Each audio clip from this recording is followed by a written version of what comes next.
We were trying to answer the question, as I said in the lead of this report, is the West Bank Gaza's next fate, or is it going to be the next Gaza? But before we answer this question, we should really talk about the fate of Gaza and the strategy which the Israeli government is taking right now towards Gaza. What do you think of it, and how is it going to unfold in the coming days or perhaps the coming weeks?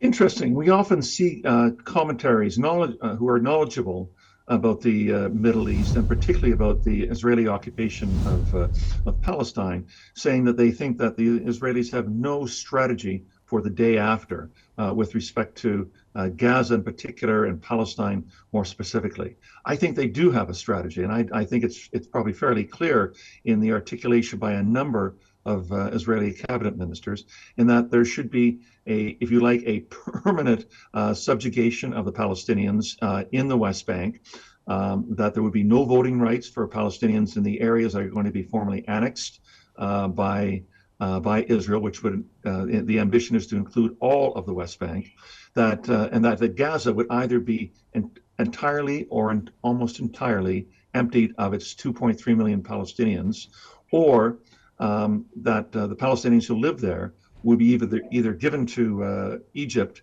or would remain, if you like, in a encased and imprisoned open air compound where they would continue to live at the mercy, if you like, of international aid coming through.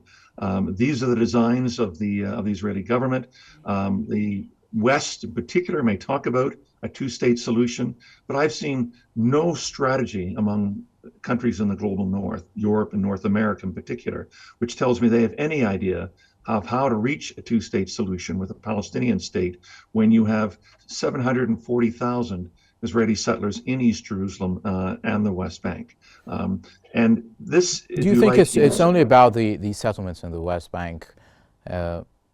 When we talk about the obstacles to any kind of talks about a two-state solution, is there a political drive also? Is there a political problem? Do you see any possibility when we have Netanyahu's government in charge, and I don't know what kind of rule they are thinking of for Gaza in the coming future, and what kind of situation can actually a two-state solution be talked about in discussions and negotiations? None that I see right now. The West, the global North, as I said, talks repeatedly about a two-state solution. That is obviously the official consensus point of the international community and the United Nations with respect to this. But show me where any of them have been able to lay out a determined, detailed political strategy of how to achieve that.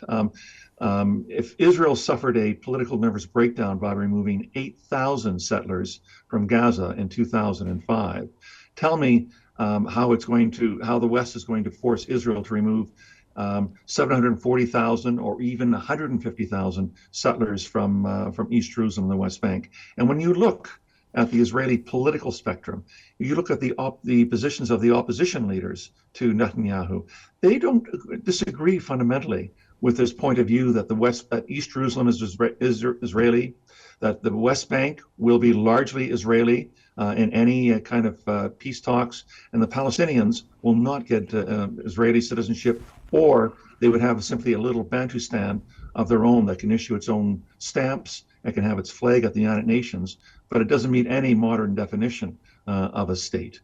The West, I think, is deluding itself in thinking that repeatedly talking about a two-state solution will wind up making it so. This occupation, this annexation will not die of old age.